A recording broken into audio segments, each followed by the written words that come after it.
হ্যাঁ, free fire আমাদের ক্ষতি করে। কি ক্ষতি করে? নেশাখোর ছেলেটা আজ বাসায় বসে গেম খেলে, এলাকায় গ্যাঞ্জাম করা ছেলেটা আজ বাসায় বসে গেম খেলে, প্রেমে ছ্যাঁকা খাইছে সুইসাইড করবে, ওই ছেলেটা সুইসাইড না করে গেম খেলে।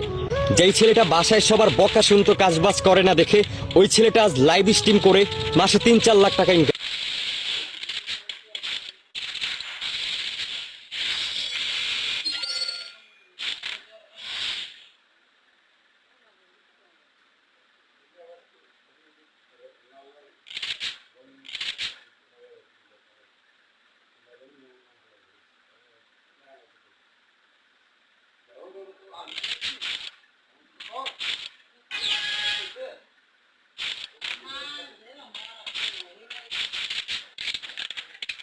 Kena.